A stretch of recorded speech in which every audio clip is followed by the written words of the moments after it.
In case you missed it, recently I posted a video talking about why I purchased the Lumix S1R Mark II over the S1 Mark II. And in that video, I talked about the rig that I'm using to prevent overheating. And that's what I want to talk about with you today. To not make this a super long video, we're going to go ahead and dive on in talking about what I use for the core of the rig. The core of the rig is made up of the small rig full cage that's on the market for the S1R Mark II. And on the right side of the cage, I am using a S1Rii hand strap. That is one that I've gotten from my S52X cage and I've repurposed for the S1R Mark II. Now for this rig specifically, I am using rails, and those are mounted to the rig using a small rig bottom plate that's connected straight to the cage. And I'm using just some basic carbon fiber 15mm rods from Small Rig. Now I don't really mount anything on the front of the rig because I'm primarily using autofocus lenses at this point, but I am mounting an Andy Sani VMount battery on the back of the rig.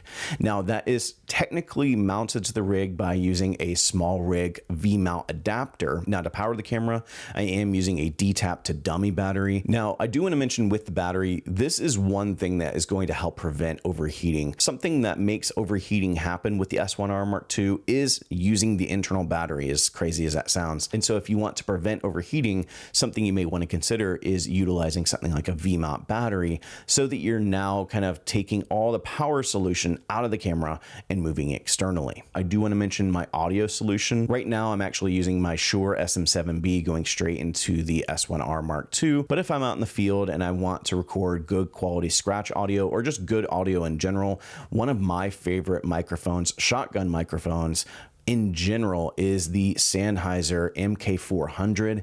This microphone honestly is fantastic and I can use it in almost every scenario. Now moving on, let's talk about what I'm using at the top of the rig.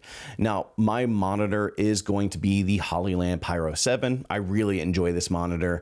This is one that I do have a review on, and if you want to see my thoughts on this monitor, I'll leave the review to this monitor in the description below. Now powering the monitor, I'm plugging it straight into the Small Rig V-mount adapter, but I'm using the 12-volt port, and I do this because when I'm using this rig, I'm actually taking the screen out of the S1R Mark II and kind of putting it off to the side. But if I'm using the D-tap port that's opposite from the one that I'm using for the camera, it doesn't sit flush, and I'm concerned that it's just going to ultimately mess up my screen because it hits up against the screen. And so I actually use the 12-volt port because it's right above where the screen sits, and so it makes everything just a little bit cleaner. So that's what I'm using to power the monitor. Now to mount the monitor, I am mounting it straight to my S1Rii top handle on the front of the top handle, and I'm mounting it using a 1/4 to RE3 pin mounting bracket. Now the last thing that I want to mention is my media.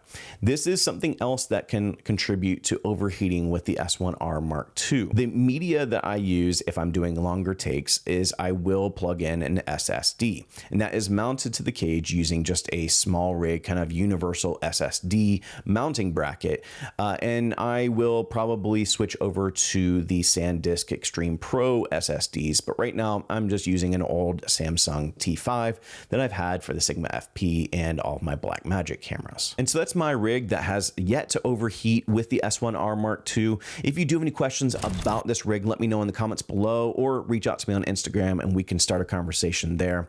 As always, thank you for joining. Go and find your journey. Go embrace life. Peace.